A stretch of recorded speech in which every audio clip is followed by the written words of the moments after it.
Yes, this is Mr. Controversy, and this is the infamous three-point conversion station.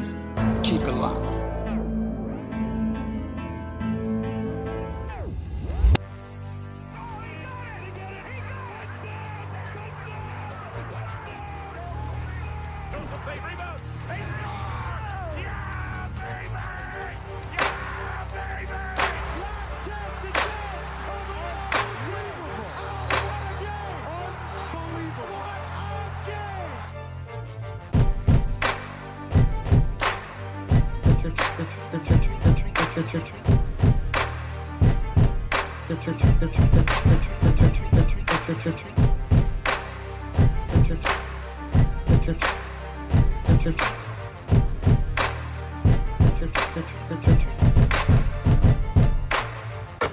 The 3-Point Conversion Sports Lounge. Good morning, everybody. What another beautiful Saturday morning. It's another great day. It's a great day for sports. It's a big day for sports. Man, I can't wait to get to it. It's definitely a nice day out so far this Saturday morning. Yeah, I can't wait. But you've entered inside the 3-Point Conversion Sports Lounge, and I am your host, Mr. Controversy. Did you miss me? And you know I can't do this by myself. I got my main man, my road dog over here next to me, Mr. D Intellectual. Yes. What's going on, D? Back in here for another Saturday morning. Yeah, man. Great news. And we have so much to get into today. Like I said, it's a big day for sports. We have the NBA playoffs starting off today. And, of course, we're going to talk about that. We have special guest Mr. Danny Thompson coming in to talk about these playoffs, about the games today as well. And also we have special guest Mr. Rashid Hagamen, former defensive tackle for the Atlanta Falcons, who's now a free agent. He's going to talk about his situation. He's going to open it up and talk about the situation with domestic violence and how he's came back from that and learned from that. So he will be here. And then we're going to talk some NFL football. Mr. Dez Bryant and the Dallas Cowboys shot NFL Nation yesterday. Let him go. He drove off in a Bentley like he ain't care though. Right. Yeah, we're going to get into that. And then we're going to talk Major League Baseball. I'll say our Atlanta Braves. You know, I'm not a Braves fan, but our Atlanta Braves are looking good right now, where the Chicago Cubs aren't. But want to know if it's too early to panic or get excited. And then we got quick hits, stop it, what's on my mind. We got so much to go on. And I got to say what's up to my engineer. What up, G? Yo. We have it. Also, let everybody know they can listen. If you're in Atlanta locally, you can listen to the show, 1100 AM, The Real. Also, follow us on TuneIn app, iHeartRadio, Radio Now. It's 1100 AM. Mm-hmm. And, it's time to get ready for these quick hits. Let's get it. Let's get it.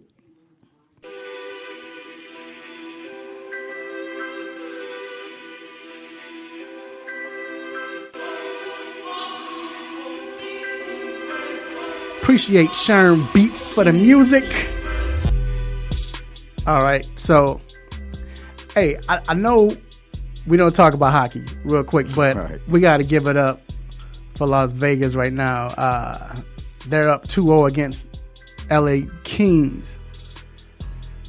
You know, it's their inaugural season. Mm-hmm. Nobody expect them to be this good. And they playing. And they're playing. They balling. And this is the time where I watch hockey, right. And I might be that fair weather fan when it comes to NHL, but, they kind of broke my heart when they first, when they went on strike, and then they went on strike again. So it kind of, Right. But I watch it during playoffs, No, we don't deserve a stop it for that. I know some people like stop it. No, it's sports. I've been to a hockey game before. I never been. We got to go, but the 3-point conversion we're going to be covering soon. Watch. Yeah, anyway, moving on. The NBA playoffs start today, as I mentioned. Yes. And I just want to know this because we're going to get into it later on. Which series are you most excited about? The Washington and Toronto series. Isn't that who Washington playing Toronto, right? Yeah. Yeah. I want to see that. I think that's going to be interesting. That and it's funny because both of us got the 1 and 8 seeds. Because I have the Houston Rockets versus the Timberwolves. I think Timberwolves going to surprise people. That could be a setup. Yeah, I think that's the worst right matchup. there. But we'll get into that later on. Moving on. G, get the stop it button ready, man. So, NFL free agent Mark Sanchez, who played with the Chicago Bears last year. They were expected to re-sign him too. Yep, and he didn't play last year, but Right. he's been But good for the locker room and good for the quarterbacks. Believe it or not, he teaches them how not to make a butt fumble. I'm just kidding. Right. But anyway, definitely should be able to teach him that. right. But he got suspended for the first 4 games in the 2018 season for violating the NFL performance enhancing drug policy. Stop it. He didn't even play. Right. What are you even doing? What you doing, bruh? I guess we can say we know it wasn't to, Enhance. You know it, right. It's usually they say it's something in a supplement I took or this or it's masking something else. I'm sure it wasn't. I would think it's not masking nothing because he's a backup. He know where he is in his career. Do you think he was eating whatever Canelo was eating? Probably. Some contaminated Mexican meat. Probably. Yeah. You petty for that. Moving on. The Atlanta Hawks grant Mike Budenholzer permission to meet with the Phoenix Suns about the head coaching job there. What does that say for the Atlanta Hawks? I mean, the fact that it was a horrible season, and they're like, you go ahead and talk to him. I mean, it's simple. A new GM, new coach. He didn't Schlink. He didn't hire Budenholzer. So right, true. That's why they gave him permission, so he can go get his own guy. But beyond that, Mike Budenholzer, you're going to go from one losing situation to another losing situation that's rebuilding? But he will not only be the coach, he'll be the president. So we'll have so that and that's what Van Gundy thing. And that's what he wanted anyway. Well, that's different. I would respect that. But other than that, I mean, you're going from the Hawks to the Suns if you're just going to be the coach. That's what he wanted anyway. So, Right. I mean. They both going to have a top 3 pick. Yeah, but at least he has a star there. Or a coming up star. Right.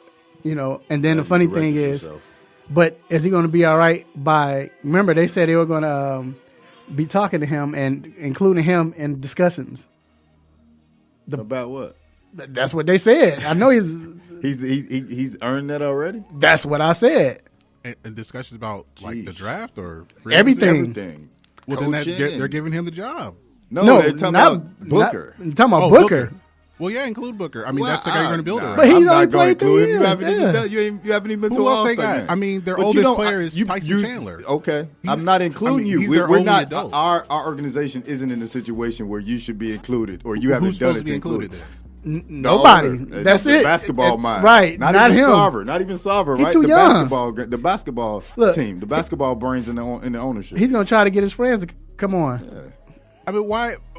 But you got to have You got to have a cornerstone of your franchise. He's the cornerstone, but he hasn't. But why done can't you anything include him? Include him as in what? He's going to make he's not going to.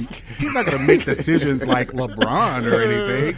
But That's I what like they this said. guy. I like this guy. But that's what they said. He's making decisions.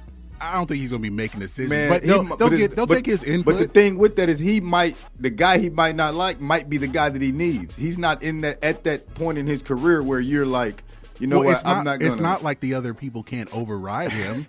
True. See, we started already. They're taking his input. They're not like, you sign off on this. Like 3%. Man, look. It counts towards 3%. Probably. I'm opposed to it. But anyway, moving on.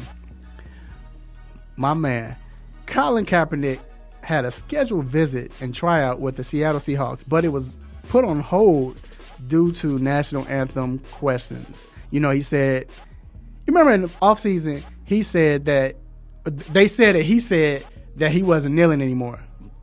And and D want me to give myself a stop it, but give it to me because I went off on him. Stop it. But he did come on and say he didn't say that. So that's why I'm getting a stop it. He didn't say what? He didn't say that he wasn't going to kneel down. That's what came out. Yeah, that's what came out earlier. He said he was going to. And I went in on him. This is like last year sometime, but he said he never said that. So I guess that came into question. Mm-hmm. What? That's how you feel. I mean, that's what it is. But don't forget about Eric Reed. Yeah, right? yeah. You know, he had the same situation with, I think it was Cincinnati. And we're talking about Cincinnati and Seattle, right? We're talking about Cincinnati. Burfict is suspended, 4 games? And he keeps coming back. He keeps coming back. Pac-Man. I mean, the list can go on and on and on and on. And you can't give Reed a job because he wants to kneel. Kaepernick, apparently he has the ability because you had a tryout for him but because he said he wasn't going to stop kneeling. And let's take it just a little bit step further. And what I mean by it is, since he's been kneeling, what has happened since? It's gotten worse, and this killings are still happening. So why wouldn't he continue to kneel? Right. Well, they wanted to. They asked him if, and the same thing with Eric Reed. Eric Reed's meeting with the Bengals was all about that. Like, are you going to kneel? Right. Are you going to stop kneeling? Right. And he didn't say yes or no. Right. The same thing with Kaepernick. But it's still a problem that teams are scared of these protests. So you're not allowed to demonstrate. You're not allowed to have a personality in the NFL. Right. I hope That's people what realize no that. fun league. That's what it's crazy, considered. man. I mean, if they really want to solve it and take care of it, what they can do is have the players in the back while the national anthem is playing. If that's how you want to do it. That's how it was. So we'll see what happens. It's crazy, still crazy. But anyway, moving on. The OKC Thunder announcer Brian Davis was suspended for saying, I wish I had the soundbite and I don't, but he was suspended for saying Russell Westbrook hit a big shot and big three, and the announcer Davis said, oh my God, Russell Westbrook is out of his cotton picking mind. Now this is a white man. He said that, and it was big. You have it? Oh, gee, act like he has it or something. But my thing is, should he have gotten suspended? I think he probably should have got more than that. You think? I mean, yeah. And I heard it. And do you think he may have said it more than once? Yeah, and I mean, of course, it wasn't no malicious intent. But do you think it was? Especially, I mean, but see, that's a touchy situation. Yeah. What I mean by it is because that means you say it, right? Right. And you might say it to anybody, but it's not a good statement to say. I put it at this time, but probably, not just at this time, but period. period. And that's what it is. So like people say things behind their closed doors or with their friends. And, I don't always want to bring race into it, but while he's sitting, while he's him and his, we're gonna let y'all hear real quick. Go ahead, G. Russell looking for Ferguson in the corner for three. Westbrook is out of his cotton picking mind. Westbrook. You can't say that, dog. Right, that's what I'm saying. Can't say that. And what I'm saying is that he sit with his friends. He's comfortable saying certain things, and he got into the mode. He said it. I know we got to go. I don't think it was malicious. Right, do you think he should have got suspended? He says it. That's what I'm asking. Yeah, probably for the playoffs. It's one game, so it's a one game suspension. Probably for the playoffs. However far they go, you just suspend it for the playoffs. You'll be back next year. If just that, I mean, that's fireable. That's a fireable situation. Yeah, that was crazy. Moving on quickly. College football has a new kickoff rule where kick returners can now signal for a fair catch inside the 25, not in the end zone, inside the 25-yard line, and then so he can fair catch at the 10-yard line. Just take it away. Hold on, the 10-yard line, and they will get the ball back at the 25. At the 25. Right. Just take it away. Yeah, just take it away. Just take it away. If you're doing it for help, they might want to see that big play sometime, the guy that doesn't wave it off, but take it away. 25, if I'm at the 1, I can wave it off and... Let's take it away. And then last but not least, Florida State quarterback DeAndre Francois was set for marijuana on Friday. It's not good, but let's see what happens with that. Not good. You never want to. Right. But I guess he can blame it on the injury. See, I was doing it for pain. For real. No. But look, we're going to take a quick break, and we will be right back.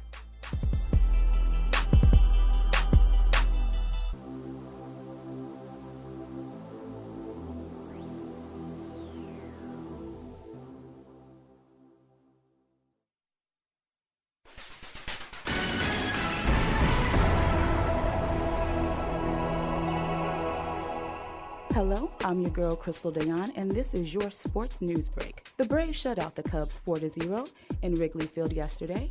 Preston Tucker went 2 for 4, including his 3rd home run of the year. The New York Mets won their 9th game in a row with a 6-5 win over the Milwaukee Brewers, giving them a Major League best 11-1 record. The NBA playoffs kick off today with 4 games featuring the Philadelphia 76ers against the Miami Heat. This is the 76ers' first playoff appearance since 2012. On Sunday, the Atlanta United will try to extend their winning streak when they face the New York City FC. Make sure you follow the 3-Point Conversion for all your major sports news updates.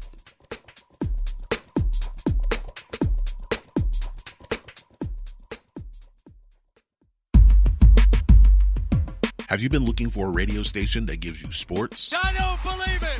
It's a touchdown! Entertainment? Are you not entertained? And other special interest talk shows? Well, isn't that special? All on one app? Yo, that's dope. What app is that? It's the Real 1100 AM app for WWE. Grab it for free in your Google Play or Apple App Store today.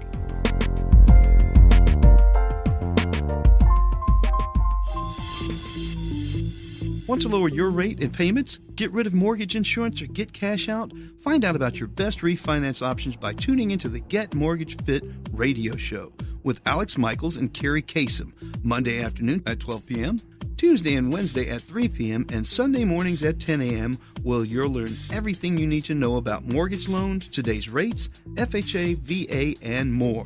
Call the Get Mortgage Fit Show on the Real 1100 AM at 800-827-RATE. That's 800-827-RATE, or visit them online at newamericanfunding.com.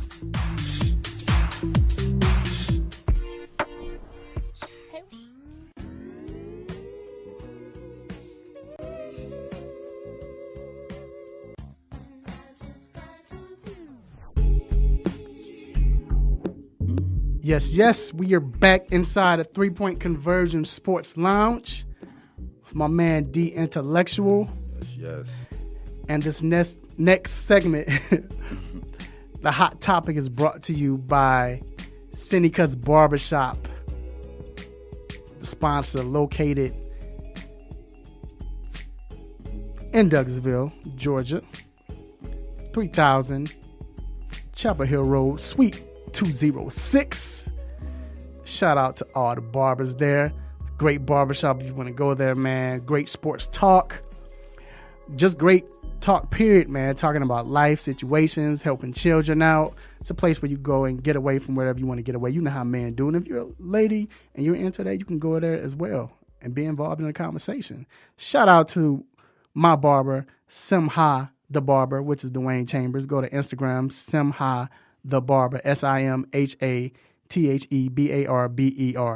And a big shout out to the homie, Z the Barber, my man. So, NBA season is over with. Playoffs today. But the hot talk was going to be about this MVP race and all the other awards, but particularly this MVP race and Rookie of the Year.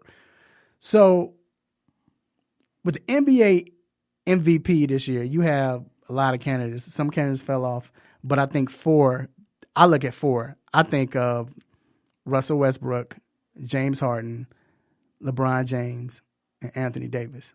Mm-hmm. Do you have another one? I do want to add one to it now that I thought about it, really. Dame. Dame that? Dame Lillard. Dame Lillard? No. Okay. What's wrong with Lillard? 27 a game. You think he... Who he playing with? McCollum does his thing, but other than McCollum, who is he playing with? Name somebody on their team. For many other publications I've seen, he's probably going to make the All-NBA first team. Watch. Right. It's going to be him and Harden. Well, he was arguing about that. I should make the NBA first team. Tell me who over him should. I just don't like when players do that. No, I agree. He bought out this year. I guess. I never thought about it. So you say you hate when players do it, right? But nobody's doing it for him, meaning the media or anything. Right. So he sat back and not did it. He's one of the few that I'm like, you know what? He got a right to complain. But you know what? He complained to get on the All-Star game. Yeah, which you say he has a right, but because he's in Portland, who watched their games. But now you starting to, and they the 4 seed. True. Are they probably the they made No, they the third seed. They the third seed. Right. Utah didn't catch them. They the third seed behind Houston and Golden State. Yeah, and but name a third player on his team. But hold on, the center, Jurkic. But look, he's the third. They're the third seed, but they're like 2 games behind in front of the 8th seed. So I mean, come on. But no, but I agree with you. I give him in the consideration. conversation, honorable mention or something. You know what I mean? No, I give you all credit for that. Other than that, yeah, definitely. So definitely. Who do you think? It's crazy. I've been thinking about this. I think that Harden is going to get it, and I think the reason he's going to get it because it's his time. He's probably been.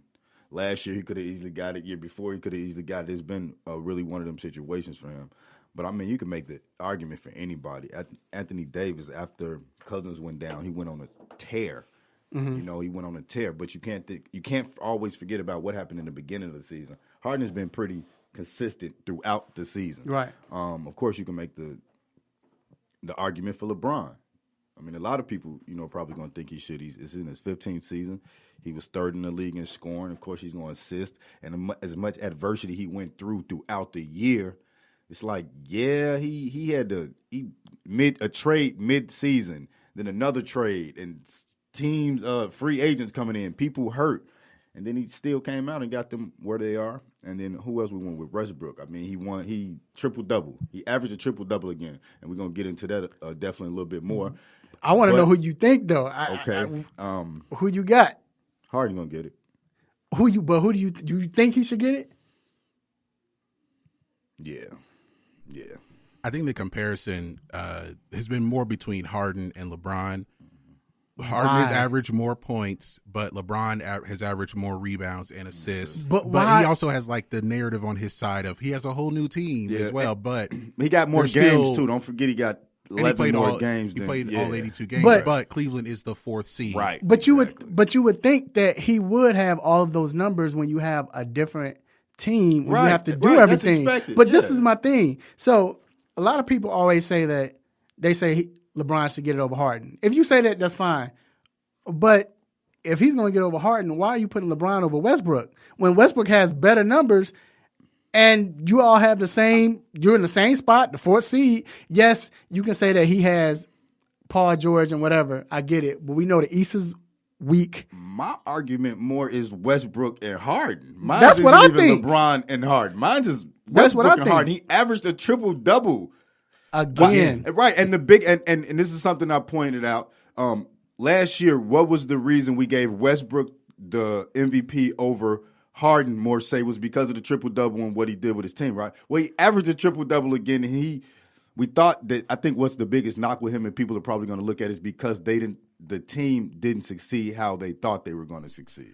There's also the notion that of stat padding. He got this. It was even the accusations were louder this year because of we would see the tape where players got out of the way so he would rebound. So you get the rebound. He actually boxed out his own teammate to get rebound. So he don't take a play off, man. That's how he balled. Yeah. So let me ask you this: do you think I'm gonna talk about it because I got a feeling I'm gonna talk about this later on and maybe what's on my mind. So I'm gonna let that go. Whatever. But it was, so.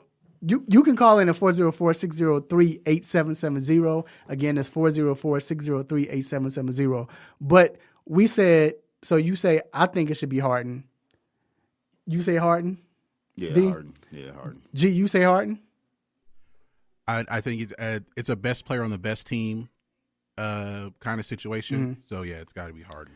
All right. So we agree with Harden. So now let's look at the Rookie of the Year. Okay. Let's talk about it. So we got my man Mitchell, Donovan Mitchell, and you got Ben Simmons.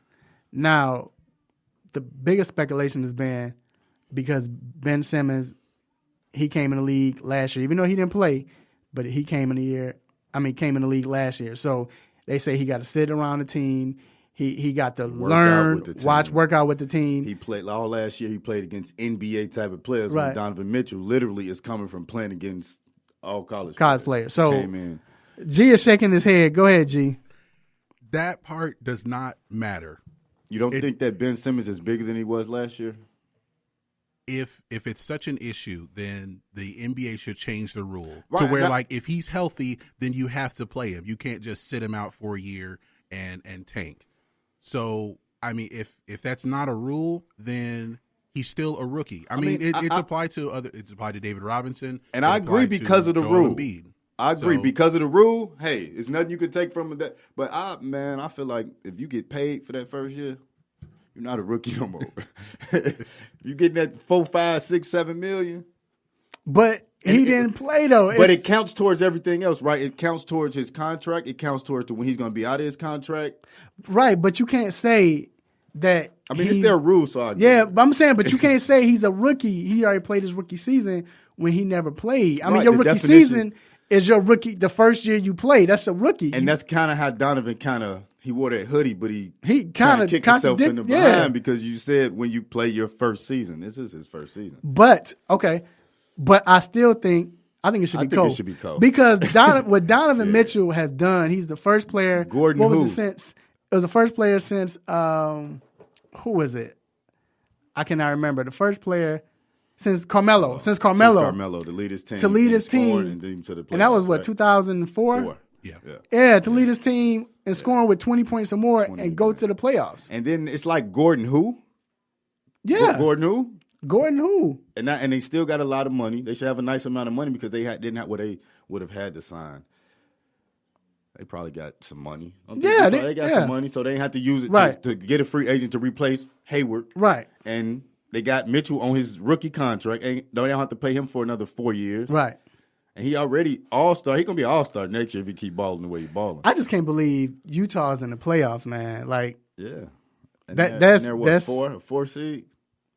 Okay, so quickly. Yeah, they 4 seed quickly. 4 or 5 can easily knock each other out. I mean, 4 to 8 in the West is crazy. Yeah, and like I said, man, I think it's close, but it should be a Cole Rookie of the Year. The Warriors with Grant Hill and the way they had Jason Kidd. I think it should be Cole. Because I thought Grant Hill should have won that by himself. Grant Hill bought out, but Grant Hill should have won that Rookie of the Year by himself. I think with when it was Elton Brand and Steve Francis were co-rookies of the year. Oh, yeah, they showed that word too. Brand should have won. I don't know if Stevie's franchise got off. But Brand went off. Yeah, but what does his team do? He ain't had nobody. But I'm saying Houston, they went to the playoffs. I think. But he had Coutinho Mobley. They had Coutinho was the leading scorer. But you know how when they're gonna play True. That's true. So real quick, Rookie of the Year. Who do you have? I mean, not Rookie of the Year, but Coach of the Year. Who do you think should win Coach of the Year? Brett Brown. Yeah. You agree? I think it's going to be Brad Stevens' turn or Quinn Snyder, but I would pick Brad Stevens. Yeah, Brett Brown, man, that sounds good. But Brad Stevens, what he did, and he dealt with a lot of injury. Yeah, he did. And they still a 2 seed. The winner is probably going to be Dwayne Casey because Toronto kind of changed how they played this year. And for them to win as many games. And you know what? You're right. But the thing with Toronto is – probably exactly who's going to win too. What are they going to be doing during the finals? Are we going to kick it with them during the finals?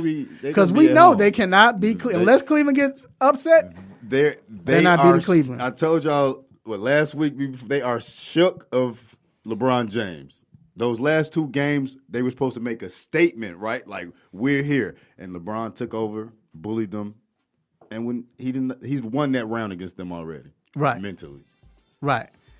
So there you have it, man. We I guess we almost agreed on everything for the most part, except for the coach.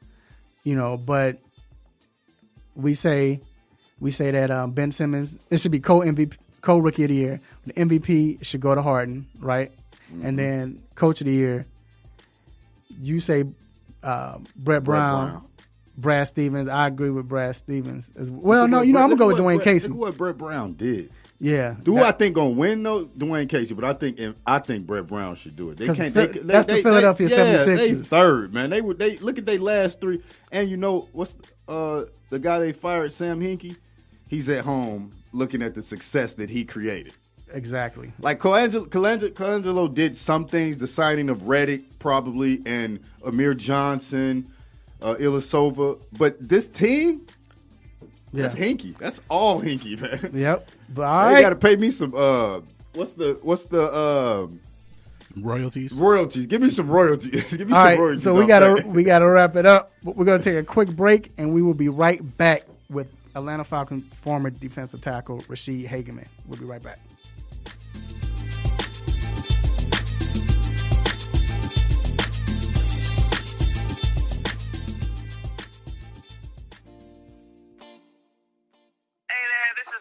Clarendon, point guard for the Atlanta Dream, and I listen to Mr. Controversy on the 3-Point Conversion Sports Lounge.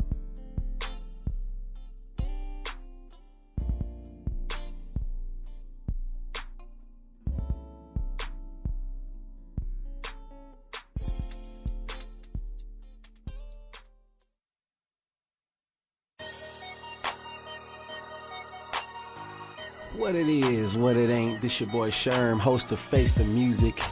Join me every Wednesday night for Power Hour, where we intersect the worlds of sports and music, and we do it the best way we can, which is on a Sherm beat. So if you're ready to come through, catch some realness, vibe to some dope sounds, tune in to Face the Music every Wednesday on the 3-Point Conversion station. Let's get it.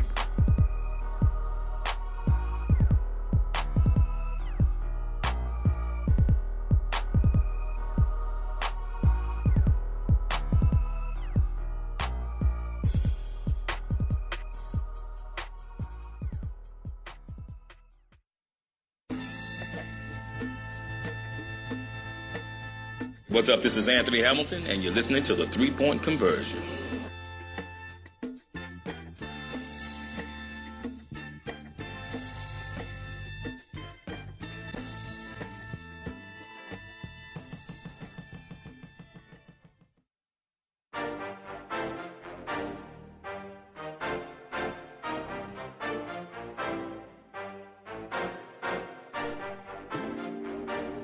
Yes, we are back inside the 3-Point Conversion Sports Lounge. I am Mr. Controversy. I have the intellectual. You gonna say something? I was gonna say. We're here. Listen to the beat. We're in here, man, having a great time. It's a little Saturday, man. I'm going to a little festival too. Oh, this Saturday? Yeah, today. I wonder if it's gonna. Say it's supposed to be a 30% chance of rain. Hopefully it does it later or something. 30% don't really count, right? Right. Is it the Grilled Cheese Festival? I wish it was. It's the Dogwood Festival. Okay. There is a Grilled Cheese Festival going on this weekend too, I think. Might be too much cheese. What are they? What does it cost to get into that? You gonna go? Heck no. I think you just go and then you pay for your grilled cheese sandwiches. Why would you pay for a grilled cheese sandwich? But they gonna have different type of cheeses. Different type of cheeses. Right? Bread, might put bacon on it. Ham, all shrimp. I'm not paying for no grilled cheese sandwich a unless it's for my children. You said what? You can get you a grilled cheese sandwich with shrimp. No, I'm not paying for that. I can make that at the crib. But anyway, we are back and the grilled cheese festival. we have a special guest, and today we have my man. This is a good dude. I'm glad he came on, and he get to talk about what he's been dealing with and his future. But it's a good dude who I know has learned from his mistakes, and we're gonna have him talk about that, in a second. But let me bring in my man, NFL free agent, defensive tackle Rashid Hagamen. What's going on, Rashid? Yo, what's the deal, man? Good. How you been, man? I've been good, man. Just staying focused. You know how it is, man. So I've been hanging in there. Right. And hey, we just gonna dive into it, bruh. And I'm give you the floor. So of course, you all don't know, Mr. Hagamen, Rashid, as we call him, was suspended the first 4 games of the 2017 NFL season for being involved in a domestic violence situation. And I'm glad you're coming on now because, in the wake of what just happened with Reuben Foster, the allegations on that. But now you're here, which you usually don't hear players come in and talk about what happened or how they learned from their mistakes and being involved in a situation, however it went. But I'm giving you this platform now, and I really want to ask you, what have you learned from this, and how has it changed your way of thinking? Well, first and foremost, appreciate you having me on the show, of course. A lot has taken place since the incident. The incident happened about maybe 2 years, and it was never for me to try to how do I say it? I have a lot of respect for my baby mother, I'm not trying to, downgrade her or anything. As a matter of fact, it wasn't even her who pressed the charges, it was kind of the state that did it. And that's, we can go all day about the state, seeing my name and wanting to press charges or whatever. But, to keep it real with you, for me to share my story, it's not even about that. It's just at the end of the day, I put myself in a bad situation. Couples argue all the time, but, me being 6'6", being in the public eye, it's a lot different, and you got to but that comes with the territory of being an athlete, being a public figure. So, just really just a simple fact about putting myself in a bad situation and learning from that, and what I've learned is really just a simple fact to just understanding of just being just being an athlete and just being a public figure and understanding what that comes with. Since I've been off the team, the first thing I've done is to take classes so I could understand the whole domestic situation. The word domestic, to be real, is kind of a taboo. Everybody wants to tread lightly and walk on eggshells when it comes to the word domestic, but it's such a broad term and it's a broad definition. You can go, as far as, the whole Ray Rice situation, and then you can go far left to just arguing in public and using, vulgar language. You feel me? Mm-hmm. So again, and there's a lot. There's a lot of athletes, who's dealt with domestic violence, and for me, I just don't jump when I hear it and just point the finger. I really, you really got to break things down to understand what this situation is, because there is a lot of forms of abuse. You feel me? Like, not just physical. Everybody is so attached to the physical. There's mental, psychological, financial, and we're all guilty of some type of abuse, whether it's psychological or mental, and so I just if I can educate anybody, it's just a simple fact is the word domestic and being attached to my name, it really it really looks bad, but just a simple fact is there's a lot more to the story than than is displayed. And how the media likes to, the media has to get paid. So, they're going to do their thing and display things the way things are or whatever. But at the end of the day, man, I'm definitely at a better place. I'm definitely staying focused. I'm actually back in Minnesota, and it's snowing right now. You guys are talking about going to a grilled cheese festival, 30% chance of rain, man. I can't even see the sidewalk because it's full of snow right now. So, I know just at the end of the day, man, I'm at a better place. Now that that's died down, I'm just kind of taking responsibility, just staying focused and, just keeping a routine. Cause unfortunately, after the Falcons released me, I kind of had to, really get back on my feet. I could have really took what happened to heart and really been in a dark place, but I stay with God, and He has a plan for me. So I'm just staying focused and just staying training, man. Just staying in shape, being ready, so I never got to get ready type of mentality. So other than that, I'm just trying to stay focused, man. Obviously, the NFL, it's just a possibility. It's just the fact that, just the whole domestic you know, like, I mean, let's be real. Like, ever since the whole Ray Rice thing, it's been horrible for the NFL when it comes to domestic, you know. Yeah. And just the word domestic kind of scares everybody away. I mean, but you know what? That's what I wanted to ask you. I'm sorry, but that's what I wanted to ask you. So, with the NFL, and you know, right now, domestic violence is touchy. You know, and like you said, you've learned that even if, because I've always said that you have some players that went that far where they've used physical abuse.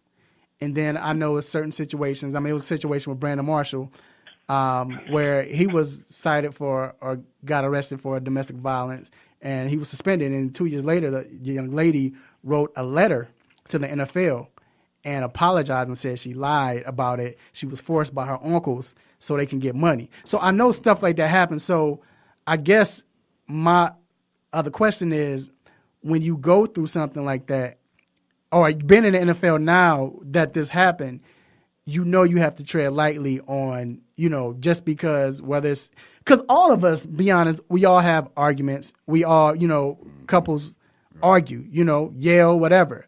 But like you said, being in public, the size that you are, being in the NFL, an athlete, have you changed the way that you will approach certain situations now? Oh, most definitely, man. I feel like just the whole situation, and I mean, it's just me being an athlete, not being able to share my story. You know, and the first thing that comes out is boom, Rasheed domestic, and I'm like, man, that sucks. Because really, it's like you said, men and women argue all the time. You know, about TV shows, about whatever it is, and sometimes you use vulgar language that you shouldn't use. So really, I had to sit back and be like, you know what? I'm not going to shift the blame at the state of Atlanta for filing charges and all that. I have to sit back and be accountable for my own actions and my own responsibilities. Right. So at the end of the day, I've learned a lot about myself, you know, about, you know, my trigger points and what makes me, you know, angry or what makes me want to lash out. And I've learned just to kind of sit back and really see what's really important to me about me, you know, because I have kids who look up to me, and I have my son that looks up to me, of course, and I don't want him, you know, seeing daddy get frustrated and get angry and lashing out, because there's other ways to deal with anger. Absolutely. And so really, I just kind of, you know, like ever since the league, you know, released me, I kind of just had to, you know, really sit down with myself and just kind of, you know, reevaluate the whole situation of what I could have done better, you know. But it's just the fact that some things aren't like me and you, where you can go down the street, you know, walk around with a beer, or you know what I'm saying. It's just when I'm in the public eye, I have to do things different from when I'm in the public eye and when I'm at home. If you get what I'm saying. No, I agree. Absolutely. I definitely agree. And that's definitely a good thing. It's de-intellectual. So let's get into some football. What's your thoughts on this new tackle rule where the offensive and defensive players can get penalized while leading with the crown of their helmet? Again, man, look, I'm 6'6", and a lot of running backs and a lot of quarterbacks, a lot of people with the ball, you know, they shorter than me, and, you know, they always teach to run with low pad level. I mean, the only thing to do is to adjust, because at the end of the day, you don't want them taking that, what, $10,000, $15,000, $20,000 out your check. So you're going to do what you can to make it work. You know, it may be a hassle, but again, you're going to have coaches and coaching staff teaching you, you know, and giving you drills of how to, you know, use a proper, you know, tackling form or whatever. So I feel like the coaches will get the players ready for that. But again, it's gonna be a little bumpy like the first year or the first couple of games. But you know, once you know you see that $20,000, $25,000 come out your check, you're gonna be able to adjust real fast. You feel me? Yeah. So look, man. Once again, we're here live with Rasheed Hagamen. We definitely appreciate you for coming on and giving your story and, you know, how you've changed. It was good to see that you have stepped back to, you know, look at it differently and approach your stance on it and on arguing it and just being an athlete, period. That's what it is. Because like you said, it's not even just about just domestic violence and stuff. Like, you can't go around drinking a beer. You can't do the things that I can do, So, you know what I'm saying? I'm that dude anyway. But look, Rasheed, hey, man, much success, bro. We wish you much success. You always free to come on the show, man, and talk to us, come on the clown. I know it's kind of a little serious situation today, but next time you come on, when you on an NFL team and you play against our Chicago Bears, I'm gonna have to give you a hard time. So, but hey, man, stay safe, bro. And like I said, we wish you the best at the 3-point conversion. All right. All right, man. Appreciate it, man. Hopefully you get to enjoy your grilled cheese little festival, man. Get it in. I ain't going.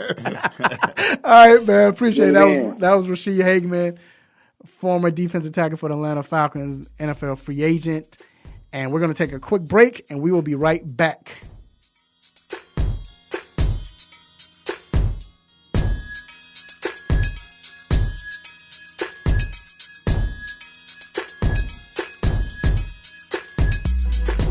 What's going on, everybody? It's Mike Patton, a.k.a. The General. And on my Saturday mornings, I got my feet kicked up, chilling, listening to my boys, The Intellectual and Mr. Controversy, ripping in the lounge.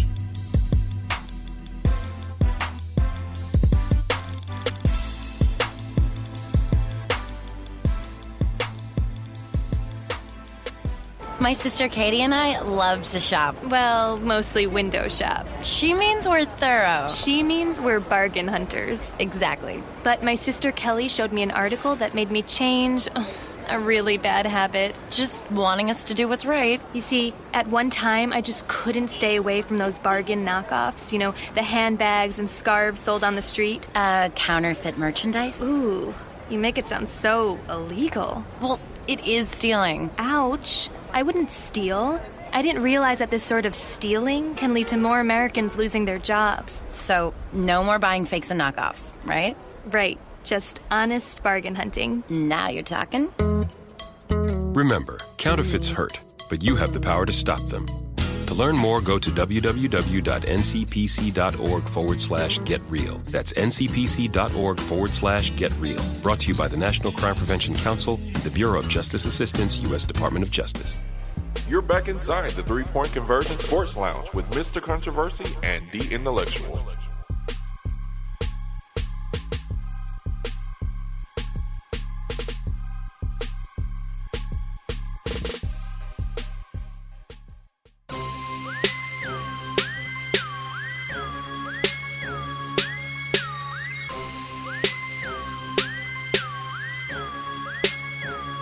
Yes.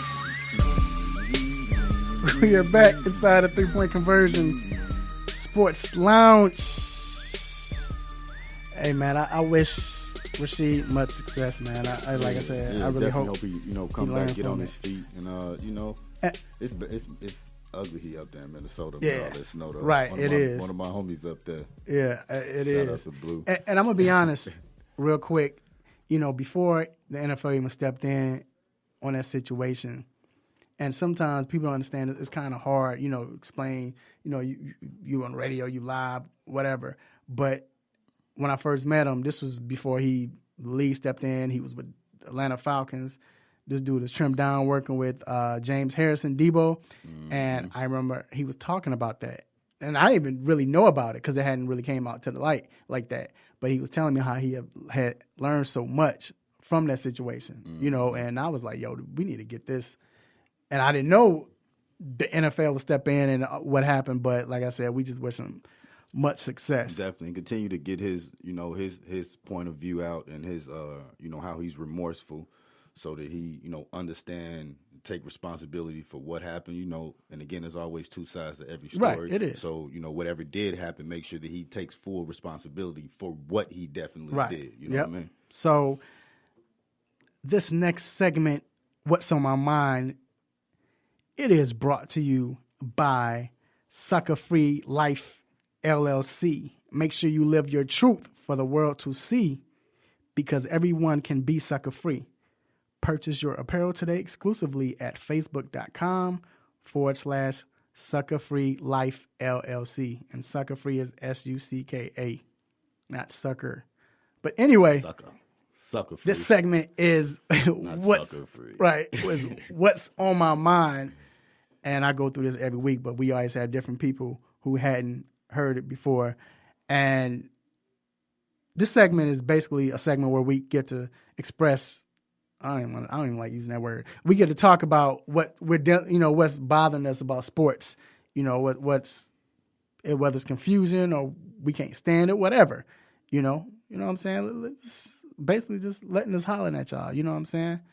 And I'm about to tell y'all what's on my mind, man. So, this is what I want to talk about. We talked about Russell Westbrook. Yeah, I was about to say Russell Wilson. Russell Westbrook and him getting MVP considerations. Now, a lot of people talked about how they felt like he was padding his stats because he got the triple-double, and he had the last 2 games he had to get over 34 rebounds, 34 or more, and he did. And like G mentioned earlier, people are saying that, he boxing his own players out. I understand that, but this is what I say to that. So, first of all, let's look on the court as far as how it helps his team. One thing Jason Kidd did, if you watch Jason Kidd play his whole career, especially when he was younger, Jason Kidd was a guy to get rebounds. They made it for him to get rebounds. Why? So he can start the break. When he gets the rebound, he starts the break. Because usually you watch, when Russell get a rebound, depending on I guess the offense turned into defense at that point, the other team. Everybody else, you see Paul George, Carmelo, whoever else is on the floor for the Thunder, they take off. Then next thing you know, it's a fast break. Magic Johnson didn't do it as much. He did it, but you can't help when you have Kareem. But he used to grab the rebound, boom, take off, let's go. Russ is more athletic than Jason Kidd and Magic Johnson, so that's why you see that. But then let's go back to this final game when he got 20 rebounds, something like that. You say, oh, he padded. See, he worried about stats and worried about him getting a triple-double. So what? You worked hard that whole year where you're that close to getting a triple-double, breaking a record that's never been done before, getting it back-to-back. No one has done that before. And he has a chance to do that. Why not go for it? That's a major accomplishment. Then not only that, his teammates had to be down. Who knows that his teammates didn't say, hey, we want you to get this record. Remember, in the beginning of the season, when you add, because people say Paul George and Carmelo on the team, how is he getting all of those stats? Remember, in the beginning of the season, it was like Russ was averaging, I think, the first 10, 15 games, he was averaging like 20 points per game. He was getting like 8 rebounds. He had assists, but like 7, 8 rebounds. But Carmelo came out and said, and Paul George, PG said, Russ has to be that Russ of last year for us to take off and be that team and be dominant. So it's not just him trying to get into stats and padding his stats. It's playing the game. He plays hard anyway. What other player in the NBA that never takes a playoff? Not even LeBron does that every play. LeBron does it most of the play. He's playing hard, but he's going to take a playoff. You never see Russell take a playoff.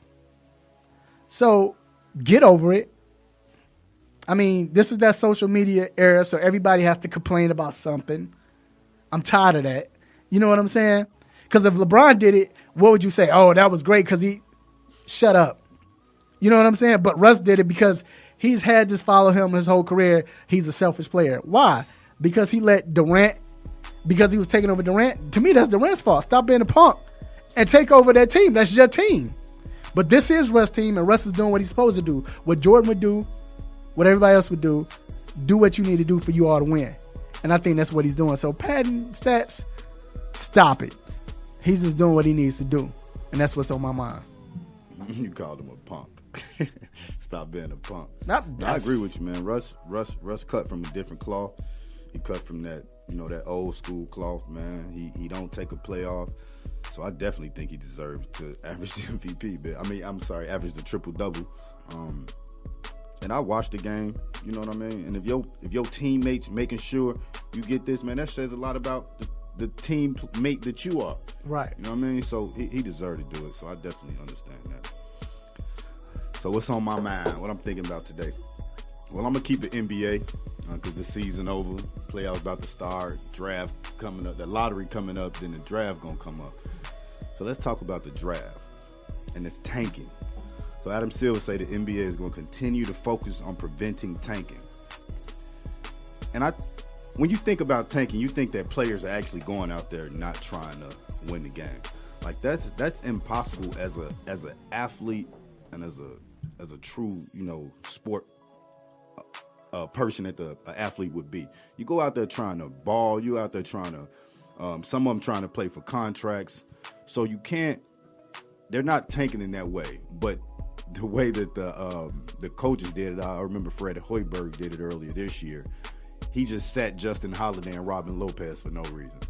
Like he didn't give the NBA a reason. He didn't give anybody a reason. We just tanking. Because when Mirotic came back, we won 13 in a row, and it completely destroyed our chances of a top 5 pick. And to even get more into that, the Bulls can't even tank the right way. They were 24 and something and won 3 games in a row. So they went from being a top 5 pick or a top 3 pick to maybe a 6 or 7 pick, depending on how the lottery go. With this tanking, I think, Silver is going to figure something out to make it where, tanking is not going to be beneficial because you'll never prevent an owner or not an owner, but a GM or a coach from doing different game plans to try to lose the game or making substitutions this way or that way. You really can't do that. But he's going to figure out a way with the lottery how the top 7 teams or something are going to have a better chance. Because right now I think next year is going to the point where the top 3 teams has the same percentage to get the number 1 pick as each other. So I think eventually he's going to expand that more to maybe the top 8, 10, or whatever the case may be has the same percentage. Then at that point it doesn't matter. You really can't tank. So I think, with him saying that, it's going to be a way to prevent it. But I think overall as a player, players don't go out to tank because you're going to want to win the game. You're going to want to try to play for a contract, to play for minutes, to play basketball pretty much. So athletes can't really do that. But I think he's going to figure out a way to not, I don't want to say prevent tanking, but make you think twice about just losing games just for the heck of it. I think us as fans can do a better job if we wanted to prevent tanking because, don't show up. But, in Miami, even they are a playoff team and players, they don't show up in Miami. I never got that. But anyway, that's what's on my mind, and that's how I'm feeling today. Yeah. Just to add something quickly, I agree. I don't think players tank. I think it's more comes from ownership, upper management, and I think that's why they decide on who should play and who should basically, who should sit. Yeah, and if you're going to do it right. You know what I mean? Like figure out a better way. You know what I mean? Just do like the Atlanta Hawks here. They did it the correct way. Put except when they did Bazemore. Put one of your best players out for the season. 18 a year. Yeah, with 2 months to go and bone bruise. He gonna miss. How you know he gonna be there for that long? That's what I say, man. If you have a hangnail, have him out for the rest of the year. It would. I liked it when they had the only person I've seen have a sense of humor about it is Greg Popovich. But one time he benched Tim Duncan and he listed him as old. Yeah, that was right. But when it comes to that, I get the rest, but I don't get the rest the way it got bad last year because I remember trying to watch a primetime game against Golden State in San Antonio and nobody played. It was like the G League. Yeah, I remember that, and that's why they got in trouble. So I understand the rest, but I think even with rest, you do it a certain way. Give them half the night off or bring them in for this. You know what I mean? Don't just rest. All right, so that concludes our What's on My Mind segment. We're going to take a quick break, and we're going to be back with our Stop It moments. We'll be right back.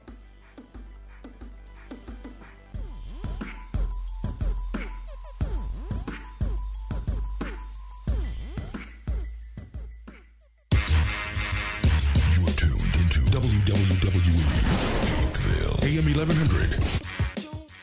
The opinions expressed during the sponsored programs on this station are strictly those of the program hosts, guests, and callers and are not necessarily those of Beasley Broadcast Group, this station, its staff, other advertisers, or agencies. Stock up the fridge, pay down the bills. Oh, buy some new work clothes. Oh, the things you could do with some extra money, right? Well, if you make less than $49,000, maybe you have some waiting for you at the IRS. You're kidding, right? With the Earned Income Tax Credit, some working people get as much as $5,700 back when they file their taxes and claim the credit. See if you qualify at www.irs.gov/EITC. Tune up the car, go to night school, fix these broken glasses, start a vegetable garden. You can stop my now. Computer. I'd upgrade it. There's a lot going on in the world, and your world is always changing. That's why it's important to stay connected. The latest news, the latest entertainment, the newest music. If it's in the air or on the air, it can be in the palm of your hand, wherever you are, with the iHeartRadio app. iHeartRadio. Over 1,500 live radio stations from across the country, and over 15 million songs to create your own custom stations. Text IHR to 45495 to download the app or listen at iHeartRadio.com. Standard text and data rates apply. What's going on, world? This your boy Vincent J, aka the Fantasy Guru. And do you know what time it is? It's time for the Stop It segment right here on the 3 Point Conversion Sports Lounge.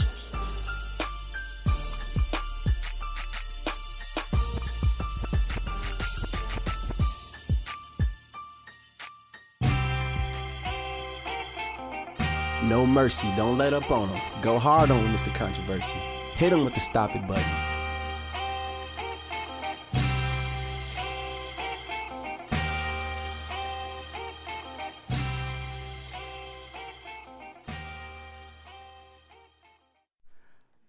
All right, we are back inside the 3 Point Conversion Sports Lounge. Mr. D Intellectual was right beside me. In the building. I'm Mr. Controversy. And we would like to thank everyone who's listening live and watching live on Facebook Live. You can also check us out on Facebook Live. And also you can follow us on, if you're local, 1100 AM, The Real, and also TuneIn app, iHeartRadio, I think it's Radio Now. All of that, go to 1100 AM and go to that app, you'll find us. And I also want to give a special shout out to someone who is at the barbershop right now, who is in DJ's chair, Miss Veronica. We thank you for listening and for gracing the shop with your presence. And please continue to patronize the shop as you do. That's not coming from me. But anyway... Be clear. It is time. I want her punching me. I'll be getting set up. Anyway, it is time for the most infamous, the most famous Stop It segment. The most talked about. Yes, let's get it.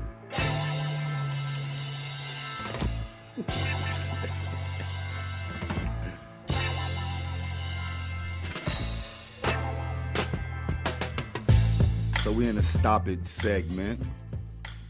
And I got a special stop it for someone he's probably already received enough, been through enough and everything. But I'm going to give it to Alden Smith. And the reason I'm giving it to Alden Smith is because he showed up to be fitted for monitors after his domestic case he's had with a .40 blood alcohol level.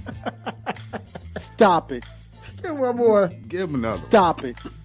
Man, so you know, we all have done some things, you know, off of the alcohol and, you know, certain situations. But that's not even a hangover. That's not like you kicked it last night and you woke up and you did. Dude, you just got through drinking. Yeah.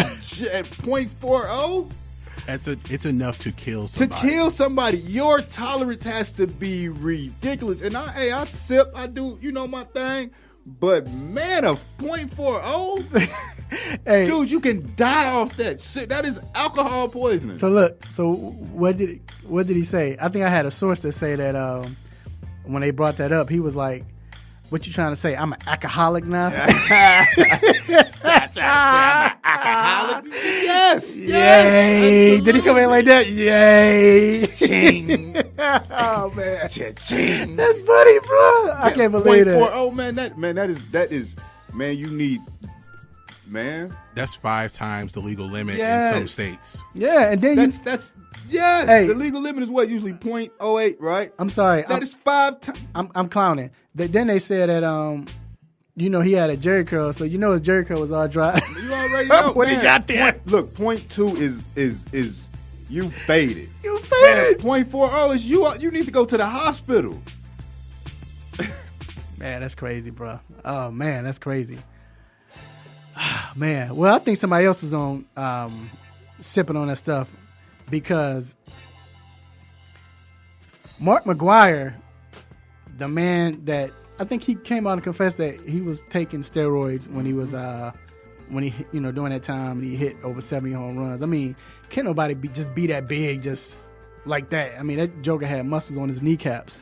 So I know he was on steroids, but he came out this week and said that he still would have hit 70 home runs if he wasn't on steroids. Stop it. Hey, G didn't even Stop it.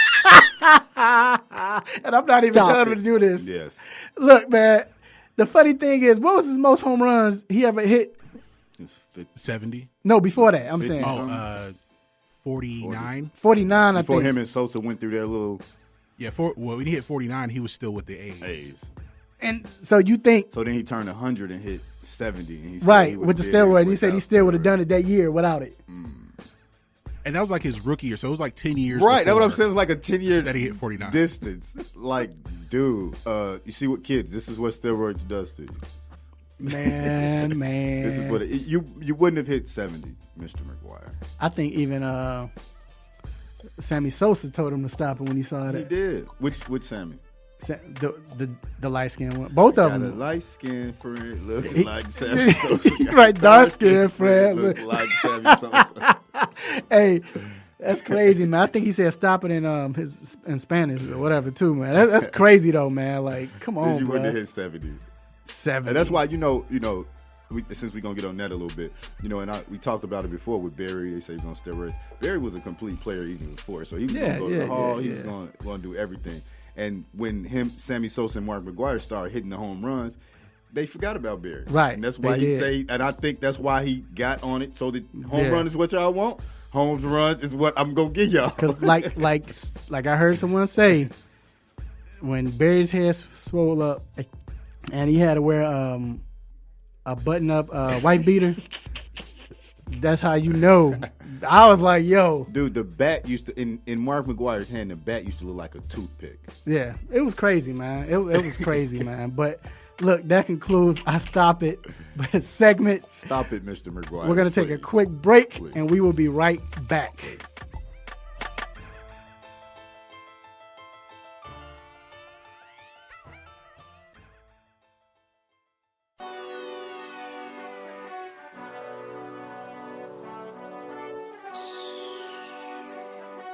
Let me break down to y'all what's so dope about the three-point conversion.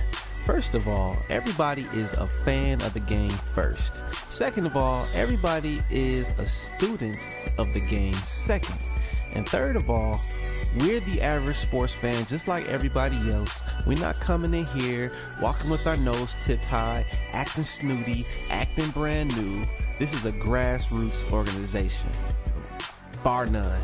The three-point conversion, where fans' opinions matter. Be sure to visit the website www.the3pointconversion.com. Get your fix, get your articles, multimedia, and everything else that you, as a sports fan, need. So again, the3pointconversion.com.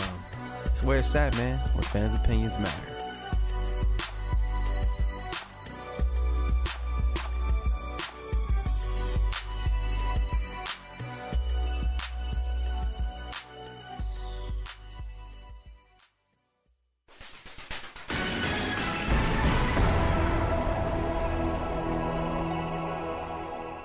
Hello, I'm your girl Crystal Dayon, and this is your sports news break. The Braves shut out the Cubs 4-0 in Wrigley Field yesterday. Preston Tucker went 2 for 4, including his third home run of the year. The New York Mets won their 9th game in a row with a 6-5 win over the Milwaukee Brewers, giving them a Major League best 11-1 record. The NBA playoffs kick off today with 4 games featuring the Philadelphia 76ers against the Miami Heat. This is the 76ers' first playoff appearance since 2012. On Sunday, the Atlanta United will try to extend their winning streak when they face the New York City FC. Make sure you follow the 3-Point Conversion for all your major sports news updates.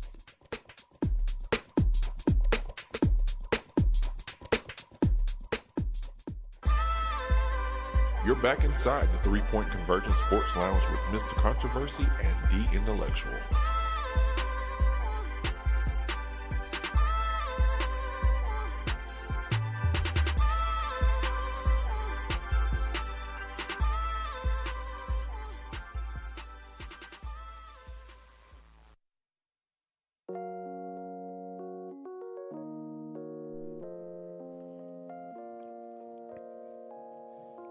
So what I was saying was, last night I told you my bad. I got in that mode, bro. That music, man. Anyway, you had you on one. Have you on one? Yeah. So baby girl, this is what I was saying. Right. So yeah, check it out. That's how we gonna do it. Bro, you got the voice anyway, so you know. Anyway, we are back inside the 3-Point Conversion Sports Lounge. Shout out to Miss Crystal, our news anchor, whatever you want to call it. What you call it? Appreciate you. Thanks. And always good. Look, it is time. We talked about the NBA MVP, Rookie of the Year, Coach of the Year. We didn't even get into 6th Man of the Year. We'll get into that later on. But we got to talk about some NBA playoffs. And what better to do it than have my man, Mr. Danny Thompson, one of the NBA gurus, to come on and talk NBA playoffs with us. What's going on, Danny? What's up, family? Guys, welcome to Saturday, and, it's playoff day. What more can you ask for? Yeah, if you're an NBA fan, this is heaven to you. All day. All day. All day. All day. So, Danny, we're going to start off with the Eastern Conference, man. Who, since we're just going to ask you this question now because games hadn't started, who is that team that you think is the wild card, that you think that can shock everyone and maybe get to the finals? You know what? I'm going to say the team, as far as shock values, the Boston Celtics. If they're going to play shock value here, the Celtics have a quote-unquote easier road to get to the finals because they got to deal with LeBron in the Eastern Conference Finals. So it wouldn't tempt me to see if Kyrie Irving or if Gordon Hayward magically could come back in the Eastern Conference Finals. For some reason, and I might be one of the few people in the country who don't believe it, I'm not 100% sold on the Sixers getting to the Eastern Conference Finals. I don't trust Toronto. I think they'll be eliminated by Cleveland in round 2. But for shock value, I think Boston might be the best bet to get to the conference finals between them or the Miami Heat. That's shocking. I definitely is. Think Boston. And he said the Heat, so that means. Wait. You said the Heat? He said. I heard him say that, but I'm like. So you think they possibly could get Philly in that first round? I think if you think about this, so if we play devil's advocate here, Joel Embiid's not playing in Game 1. So if the Heat can take Game 1 in Philadelphia, that means they steal home court back. No matter whether Embiid shows up for Game 2, you already have home court back. Miami has so much more playoff experience than Philadelphia does. I mean, if you just look up and down the Miami roster, Dwayne Wade, Kelly Olynyk, those guys have played meaningful playoff games. Udonis Haslem, that's when playoff experience shows up. The Sixers in their rotation only have J.J. Redick, Bellinelli, Ilyasova's played a few playoff games here and there, and Amir Johnson. That's not what I call playoff experience, especially when those guys have never, with the exception of Redick, will play significant minutes. Ben Simmons hasn't played a meaningful game since his senior year of high school. He didn't play in the NCAA tournament, and LSU was trash in college. He's missed the entire season. Fultz's team won, 8 games in college? So his last meaningful game was in high school at the McDonald's All-American game. Embiid hasn't played a meaningful game this late in the season or even at this point in his career since he was at Kansas in the NCAA tournament many moons ago. Right. Robert Covington, it's all about experience. And Brett Brown's never coached a playoff series. And you're going against Eric Spoelstra, one of the coaches in the NBA that has the most playoff experience. He's got titles. He's coached under Riley. So experience against youth, if the Heat can somehow get game 1 of the series tomorrow or tonight, the Sixers could be in trouble going forward. Wow. Yeah, that is. And Whiteside gives Embiid all he can handle every time they play. I mean, that's a Twitter battle right there. I mean, I'm watching that series because the Twitter battle between Whiteside and Embiid for the entire 7 games. Right. Yeah. So, look, once again, we're here live with Danny Thompson talking NBA playoffs. And so, going to the West, you look at the, I guess the matchup with San Antonio and Golden State. Everybody says that, Golden State is the foregone conclusion. They can get past them. They ruled out last night, which we all knew, but they ruled out Kawhi Leonard for game 1, just for game 1. Do you think if some way, somehow San Antonio steals one, that if the Kawhi Spurs steal one of the 2 games out in Oakland over the next couple of days, I'm going to be a betting man that Kawhi Leonard shows up for game 3. Mm-hmm. Because if you can go back to San Antonio tied at 1, you have a fighting chance of beating the Warriors. Remember, it goes back to game 1 last year. Spurs were up 20 in the third quarter before Kawhi gets hurt. Series changes. Right. Who doesn't say Kawhi shows up in game 3? You're at home, the AT&T Center is going to be rocking, and you have the best mind in basketball as your head coach, and he knows how to use Kawhi. Even if Kawhi hasn't touched the basketball in weeks or been on the floor with these guys, he knows what he's doing. He's one of the few guys in the NBA that doesn't need the time, that can take time off and be okay, because if he's not scoring the basketball, he's guarding Kevin Durant. So I'm good with that, especially with the Warriors not having Curry throughout the entire series. It could get interesting if the Spurs can steal one out in Oakland. Oh yeah, that's definitely true. What do you think about that Houston and Minnesota matchup? Could that be a almost, I want to say a trap, because it is Houston, but could that be a upset? I don't see an upset. I know Tibbs will be able to outcoach D'Antoni at least one game in the series. And the real question, I think, is how can Tibbs unleash the kids? I'm talking Wiggins and Towns in a playoff series. D'Antoni's teams have somehow failed in the playoffs for year after year because of the up-and-down style. And this is what makes Chris Paul even more dangerous in the series, because if the up-and-down flow doesn't work, Chris Paul can control the half court. And that's going to be a huge thing for the Rockets when you get deeper into the playoffs. But for round one, I don't know. I can't predict any sweeps in round one. I don't think no team gets swept except for potentially Indiana. I think the Timberwolves will get maybe one, no more than two in that series. But, I mean, the Rockets are going to win the series easily. But I think they might get one or two in the series, though. See, okay, so go to the three-point conversion website. We did a Western Conference playoff preview. And I did the Minnesota-Houston. I guess I did that series. And I had, like you said, I had Houston winning 4-2. But I honestly smell an upset. First of all, and I want you to come in, Danny. First of all, I have, like D said, you have Houston, which we know fails. Usually Houston gets past the first round, though. Right. But they have the ability to collapse. No. But then you have Minnesota, matchup-wise, I just think with the scores that you have, they don't play defense, but with the scores that you have in Minnesota, who would be able to stop them? They bench, though. I look at they bench, and I don't trust they bench other than Jamal Crawford. But let me tell you, and Danny, I want you to step in. With the bench, who plays 8 or more? Who plays 8 deep or more in the playoffs in the NBA these days? I mean, besides Tyler Luce, he's going with 10 in the playoffs, so I'm not sure how this is going to work. But you're right. Most playoff rotations are 8 to 9 guys. But here's the thing. In Minnesota, outside of Crawford, You have Belitza. You have Derrick Rose. So I'm really banking my playoffs on Derrick Rose. Raph, I know you're a Chicago guy. I know Derrick's in your heart. But, you see, I didn't even mention. But I didn't mention him either. Yeah, I didn't mention Derrick Rose, but I guess because with Houston, who's on their bench besides Juvenile? Gordon? I mean, not Juvenile, but he looked like Juvenile. Eric Gordon. Gordon. You have Gordon. You have Gerald Green. I think Green's been phenomenal since he's come back in the league.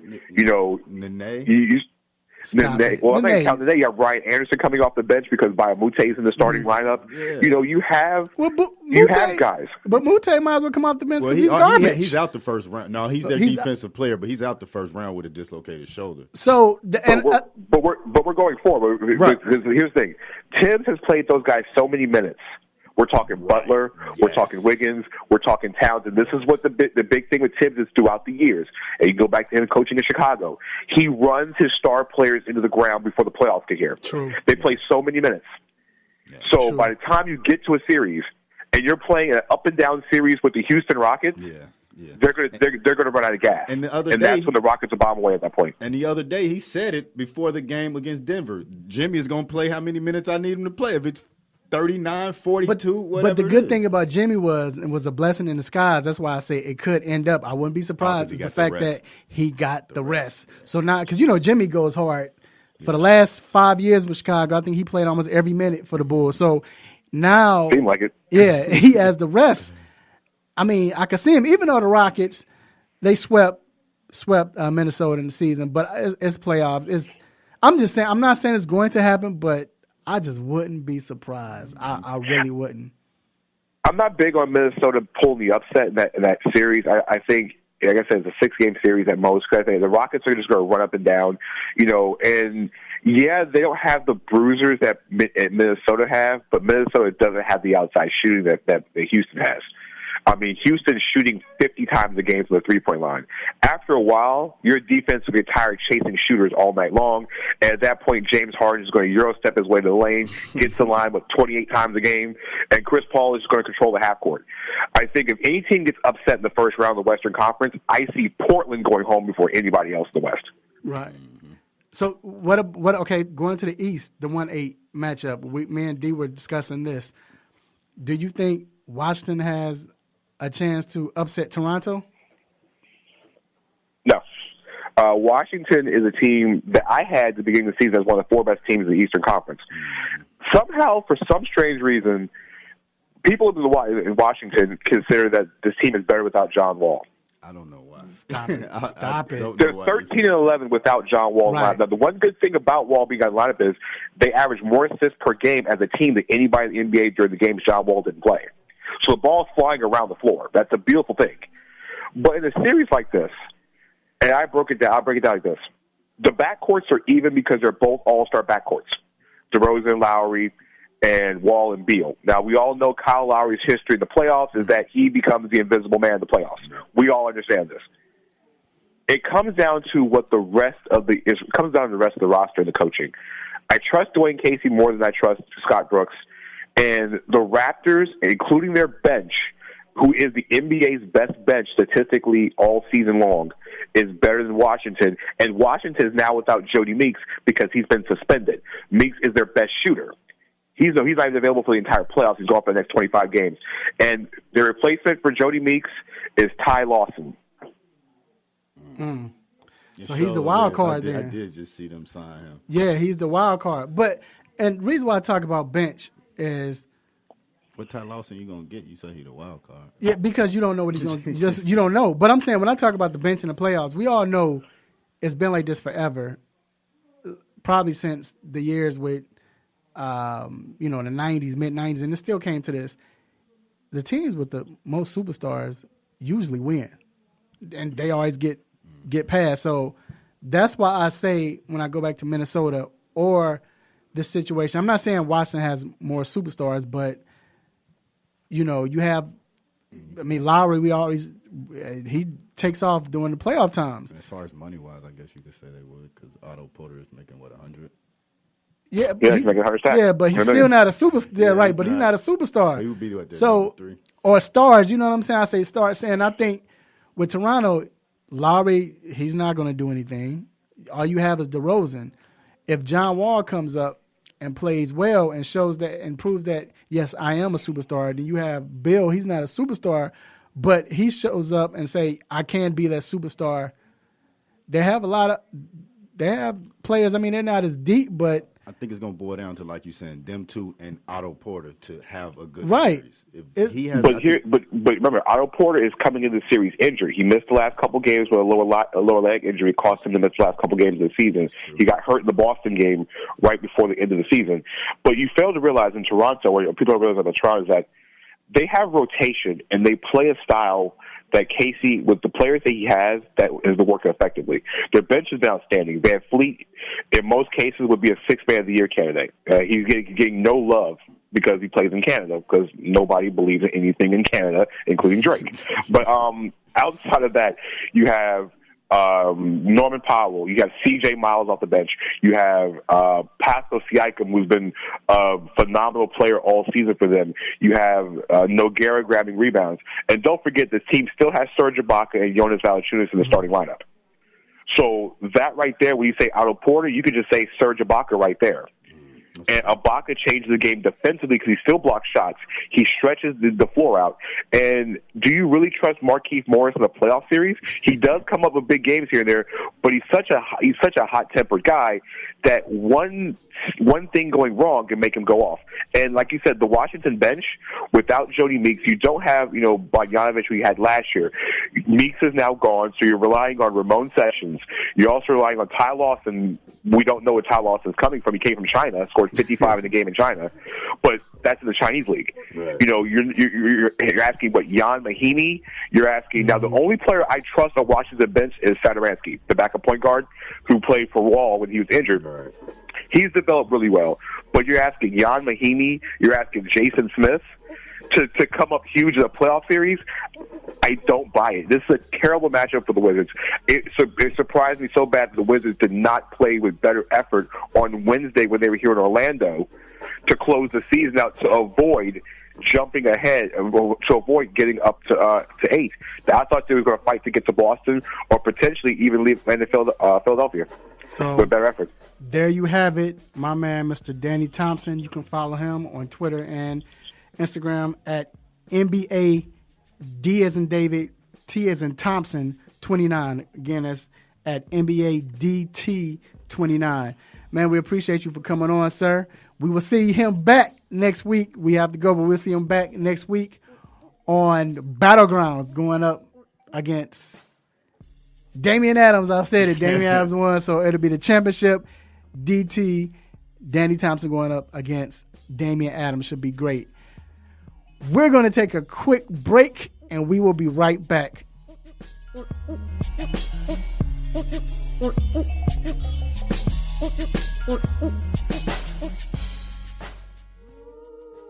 what's up? It's your boy Marcus Banks to the Big Three of the Ghost Ballers. You listening to the Sports Lounge with my main man, Mr. Controversy.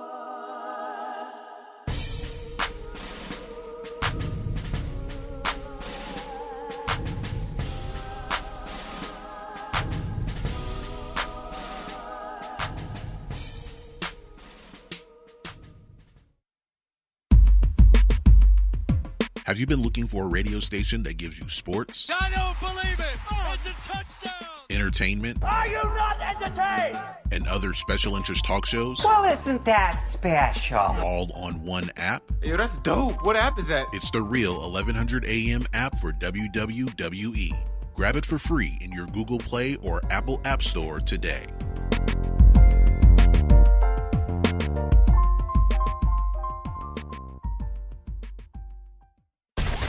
Tune your radio. Tune in. Now. You can tune into this radio station on any smartphone or tablet. iPhone. Android. BlackBerry. Nokia. Samsung. Windows phones.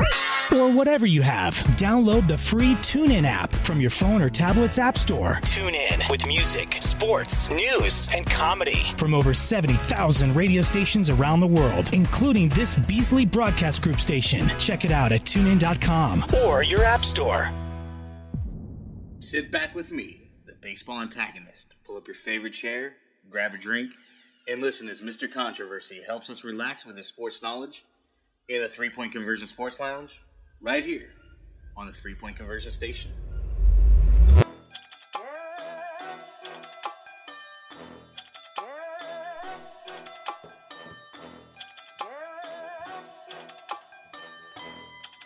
Yes, we are back inside the 3-Point Conversion Sports Lounge.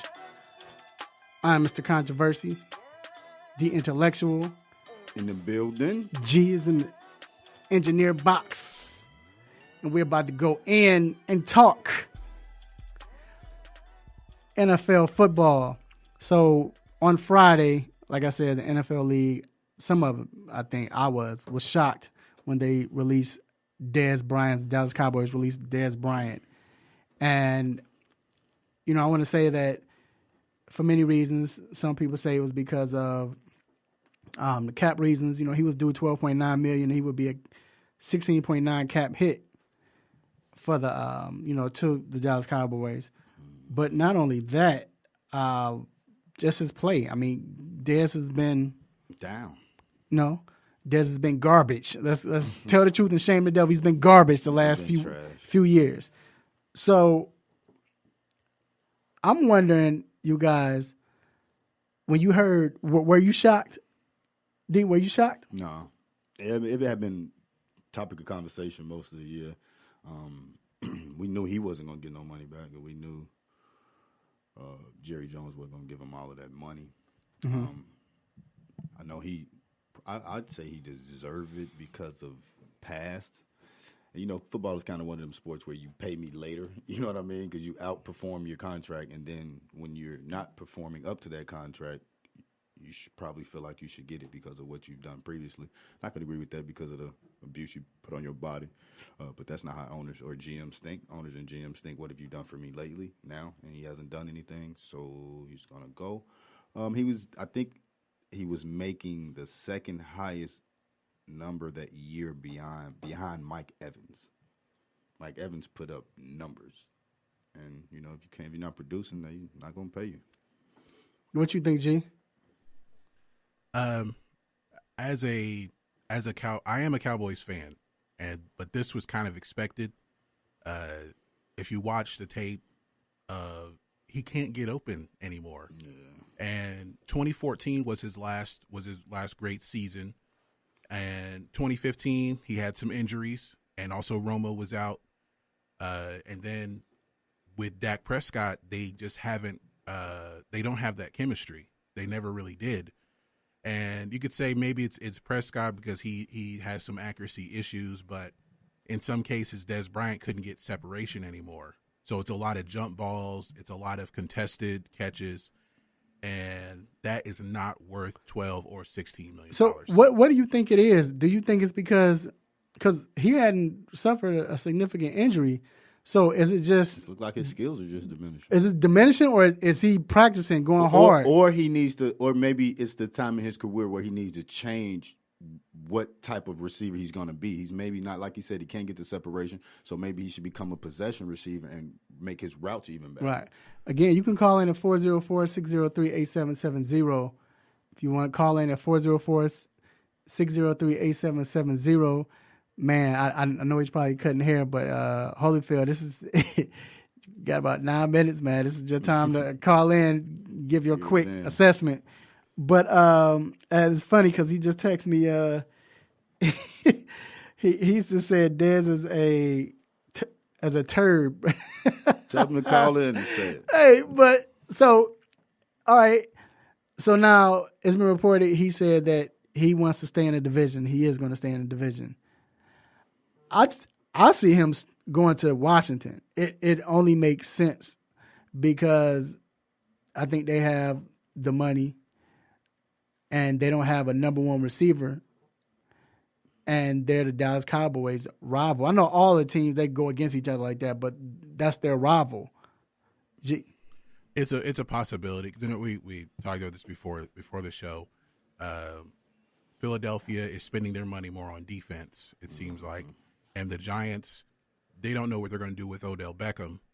and they may bring Brandon Marshall back, so there's really no room for Dez there. So if he wants to stay in the division, Washington looks like his best option. But there are a few other teams that are interested. I've read about the Bills and the Ravens and maybe even the Saints.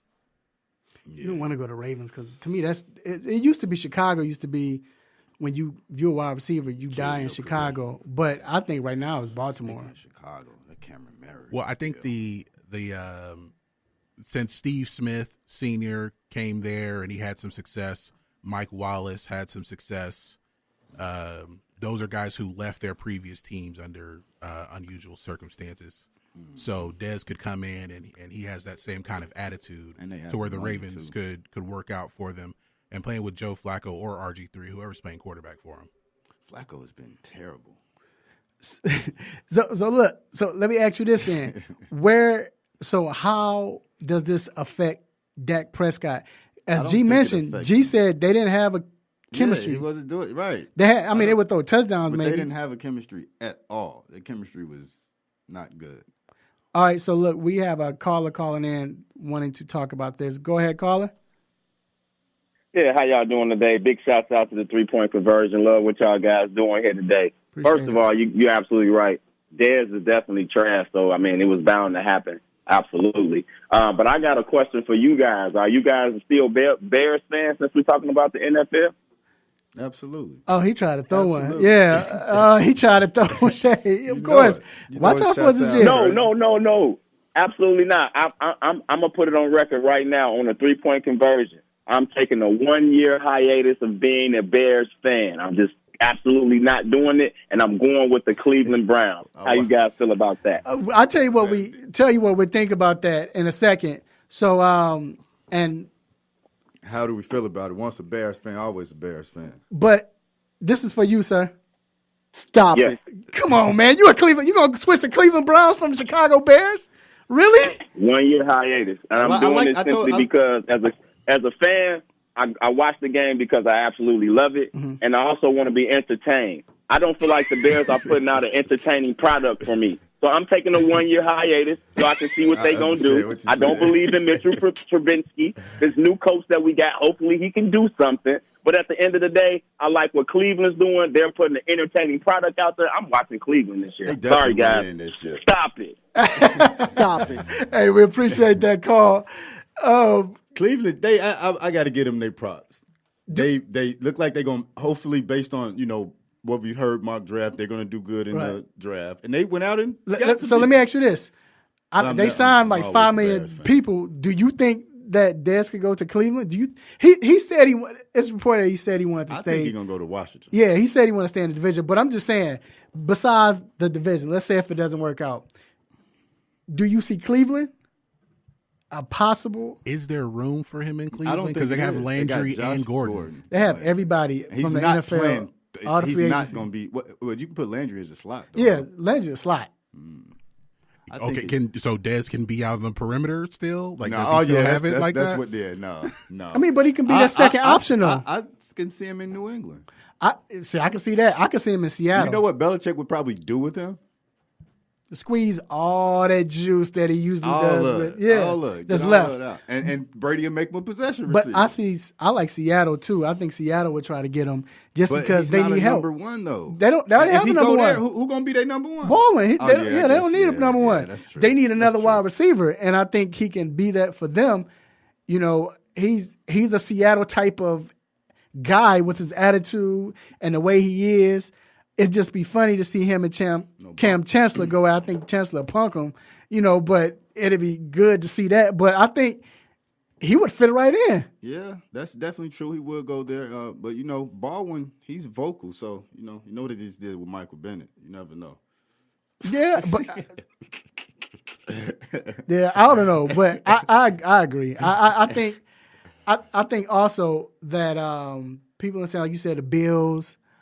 But to me, I wouldn't be surprised if the Rams take him just because they're taking it's Rams and Cleveland. I think they're trying to race to see who gets the most free agents. So, but I really think he'll go to either Seattle, Washington, or Philly.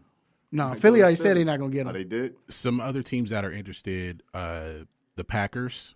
after they let Jordy Nelson go. They did bring in Jimmy Graham, but they don't have that number one receiver. But we also got to remember that he gonna want some money. Yeah. Yeah. Well, there's not a team that's going to pay him $12 million. No, I don't think he's going to get double. But he could probably figures. get he can probably get eight. That's what I'm thinking. Like 8, a 1 year for 8. Because you're not going to. What are you going to sign him for 3? No, I want to see what you're going to do for this 1 year. Yeah, and that's what it's all about, man. Because again, he's going down. Like his career may possibly be going. What he had? How many yards receiving he had last year? He had 50 some odd catches, 800 and some receiving. Some yards. garbage. Yeah, some garbage stats, but. Some people say San Fran. He can help San Fran out. I saw that. I saw that too. San Fran. They don't have what, one receiver? What's his name? Goodwin or something like that. Yeah, Goodwin, and then they didn't sign another receiver, did they? So so that'd be good. And actually, I think that's one of the top ones that they said. San Fran. They said John Lynch probably is on the phone right now. I mean, with Garoppolo, maybe he'll get some. Go out to San Fran, get some sun on his back, and get rejuvenated. You never know. I was going to say that's what he probably needs. Just another. A chip city. on the shoulder. You need a chip on the shoulder. I'm just shocked that because usually that was one of Jerry Jones' guys. Houston too, though. The Jerry, and like I said, I think Jerry Jones, he usually keeps his guys, but that was a lot. Thank you, Raphael. You got it, Jerry. That was a lot of money. Yeah, it was. That was a lot of money. I was just shocked that he let him go. I was just like, but it was a lot of money. But usually he does everything he can. But I guess Jerry said. I mean, hey, whatever. I want to see what they're going to do. Like, are you going to spend it now or you just want to keep it? Right. All right. So that wraps up that segment. We're going to be back to talk some Major League Baseball. We will be right back.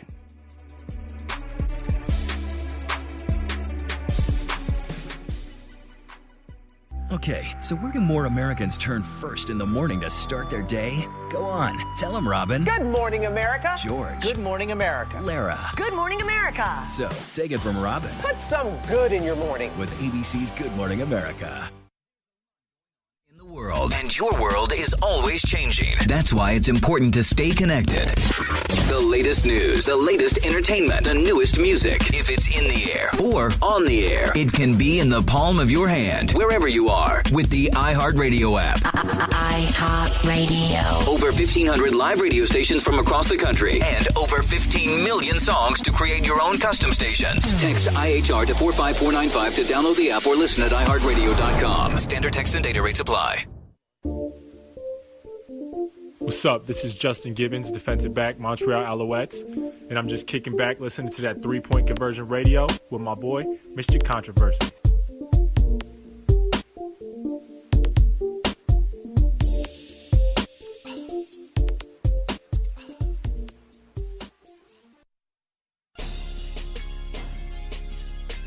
You're back inside the 3-Point Conversion Sports Lounge with Mr. Controversy and D Intellectual.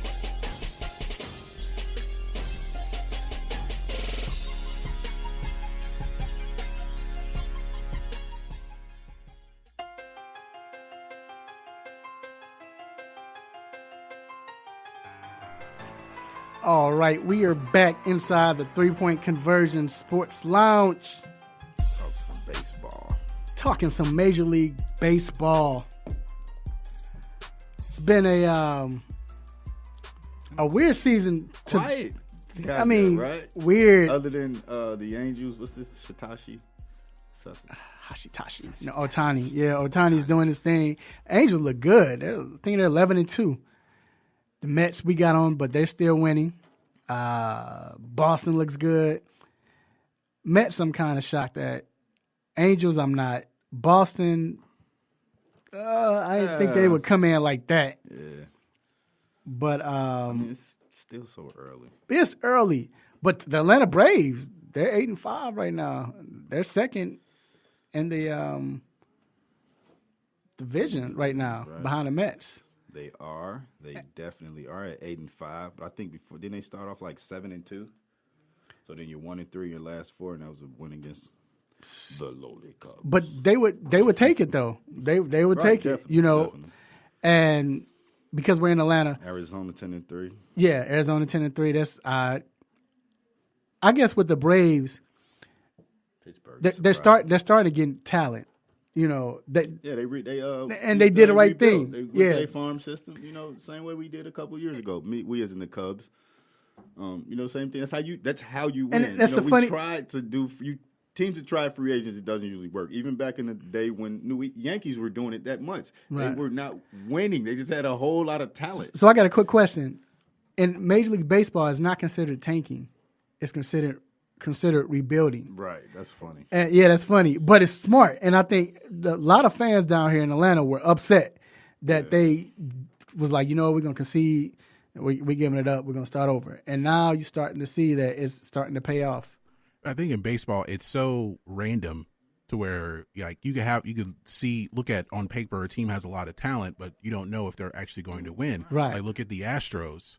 I still don't know what Jose Altuve and George Springer look like. Right. But no, they are. But they you know, came that's from your their farm MVP system. and World Series MVP. Like when they went through their rebuild, they did the same thing. They loaded up on the farm system, and then they jumped out, got not one quality starter, but they jumped and got Verlander last year, and that's how you build a team. And i.e. Golden State. And then with Major League Baseball, like when they rebuild, I'm talking about they're giving everybody away. Bad. I'm talking about everybody. They trade. You can go. They trading players for snacks. Yeah. You know, like it's just crazy. Like what?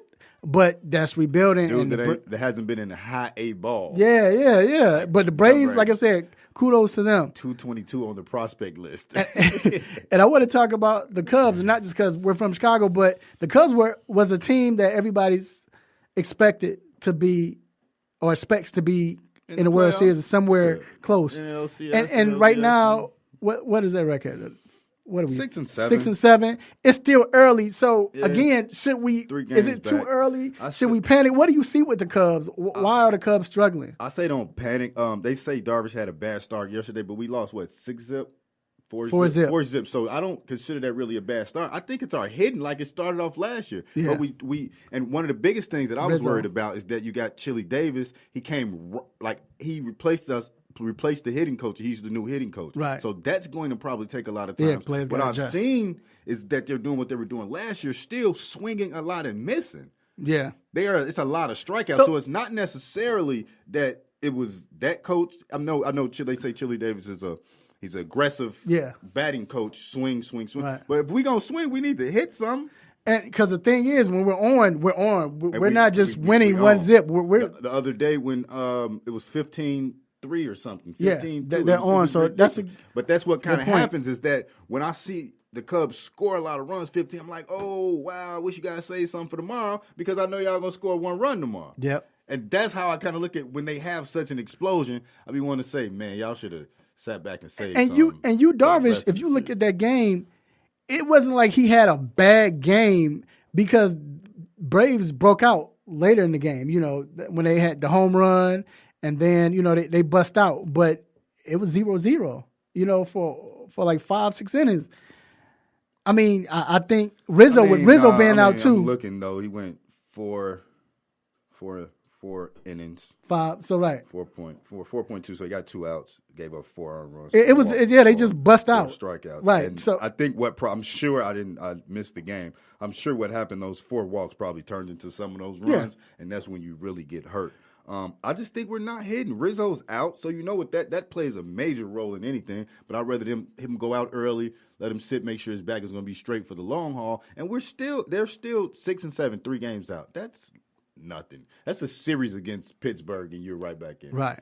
You know, so I mean, once everything starts happening, as what happened last year, we thought that we were going to run away with it. The Cubs didn't run away with it, and they still went to the playoffs. But again, like I said, Rizzo's out too. I mean, he wasn't hitting that well anyway, but it was because his back. Right. But shout out to Ben Zobrist. He's been killing it. Right. He has. Now, I know we talked about the Mets last week, but it's the fact that they're 11-1. And like you said, we know it's going. I mean, we don't hope, but it's a trend. But maybe they're for real because they have talent with pitching. Like I said on Facebook last week, I think what's the pitcher? Oh, golly, who pitched Sunday night? You know, he was supposed to be the big pitcher. I can't think of his name right now. They call him the Dark Knight. He's garbage to me. Now, Who was the Dark Knight? I can't think of his name. For the Mets. He was the ace pitcher. Syndergaard? No. Harvey? Matt Harvey. Harvey, He's garbage right now. But, I mean, he has the talent. I still think he's garbage. But he has the talent. You have Syndergaard. I mean, you have a lot of pitchers. So, and a lot of talent. And with the hitting, they're hitting right now. I don't think they can keep this up, but you never know because we didn't think that Houston would have kept it up last year like they did. That's true. Man, it's a long season. It's a very long season. We less than 20 games in? Yeah, I mean that's why I asked the question. I think it starts playing out around 60 games, July, 70 games. Yeah, when July comes in, that's when you start to see who's who, what's what. There's always second half collapses too. So I'm not saying that it's just you definitely get, but you kind of see who a team is. Mm-hmm. You know what I mean? So a lot of people have been talking about. I've been hearing a lot of chatter talking about how, I can't watch baseball because baseball is boring. I know a lot of people. I can watch a whole 9 games. Me too. But a lot of people say I can't watch the game. But is there something? So baseball is that type of sport. They're arrogant. Major League Baseball. They don't care what people think. But if it was anything that you would say, hey, let's go ahead and how can we spice up the game? How can we make it more exciting for the fans to watch? What do you think it would be? That's a tough question because, again, it doesn't affect me like that. It was a big fight, so I would hope not fighting. I'm not sure. Most people say because it's so long and boring. It's long. It's long. That's what everybody says. It's long. It's nothing you can do about that. It's not boring to me because I look at it like chess moves. All the moves that have to go in baseball. I love that. It's more than just baseball. Isn't just a physical sport. Right. I'm kind of in a boat with you as far as what's going on with the game isn't affecting me as far as how I watch it. I have seen a couple of rule changes that they're trying out in the minor leagues as far as a pitch clock and in extra innings start with a runner on second base. Right.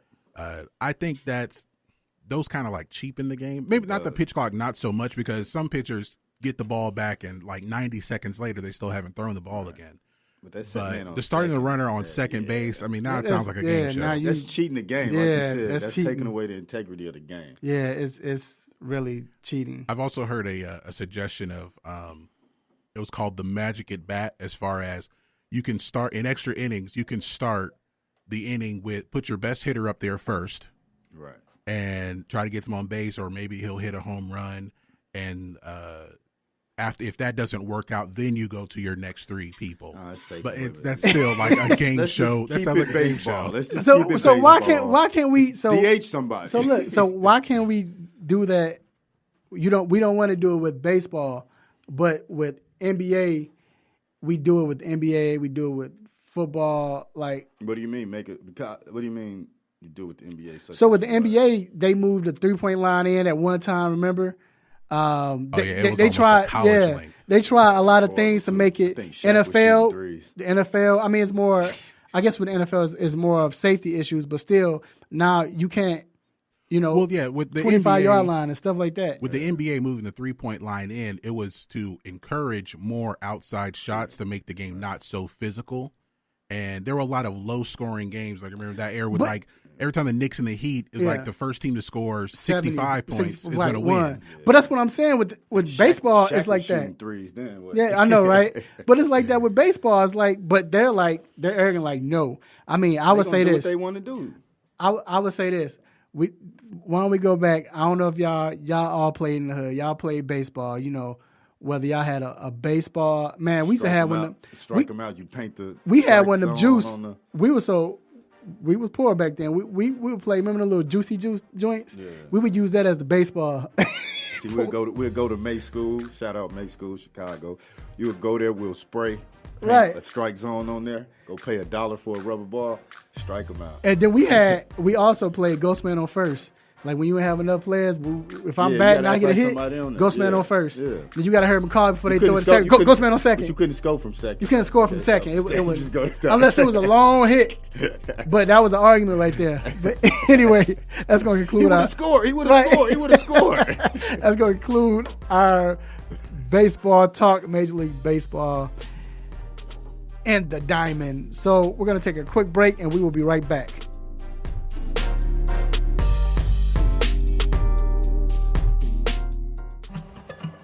In that neighborhood, it was almost impossible to get what we could afford. So I had set up alerts on Zillow to say, if anything in this area ever comes below a certain price point, it just popped up one day and I was like, oh my God, we have to go see it. It's a really wonderful neighborhood. And then to add on to that how wonderful the house is so cool. Home means something different to everyone. With millions of homes for sale or rent on Zillow, whatever home means to you, Zillow can help you find it. What's up? This is Anthony Hamilton, and you're listening to the 3-Point Conversion.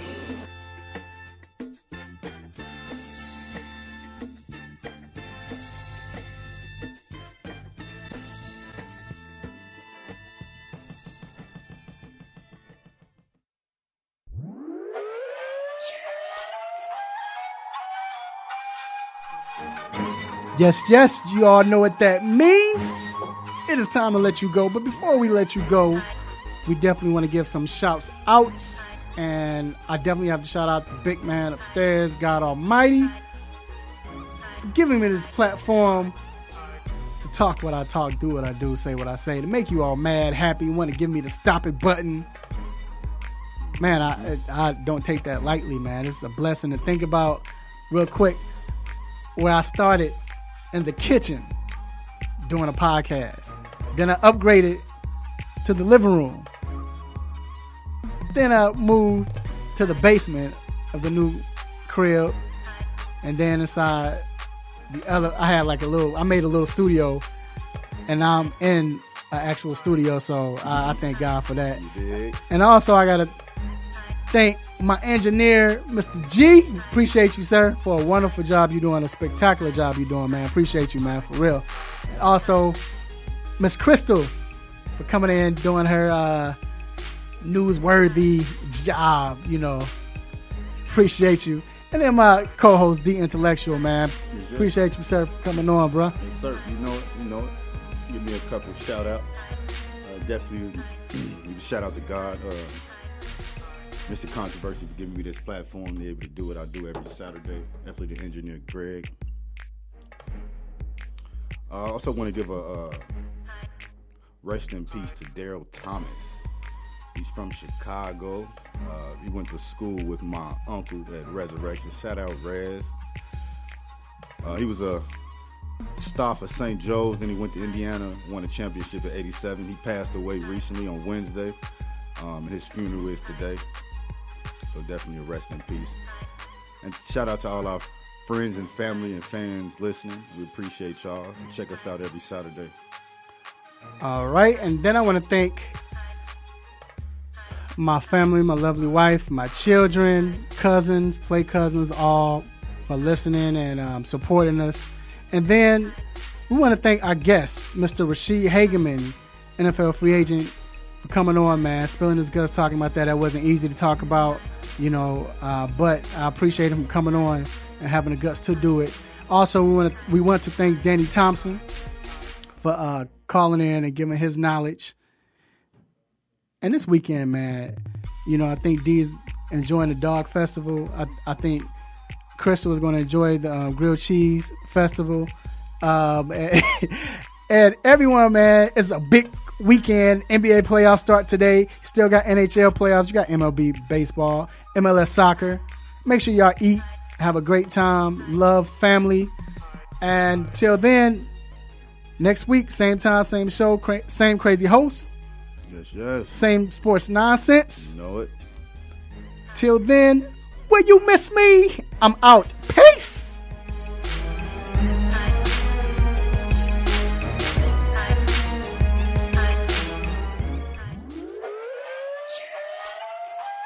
Just got done listening to the 3-Point Conversion Sports Lounge. Be sure to follow us on our Instagram, Twitter, and Facebook accounts at The 3 Point Conversion. And also make sure you check out our website, the3pointconversion.com.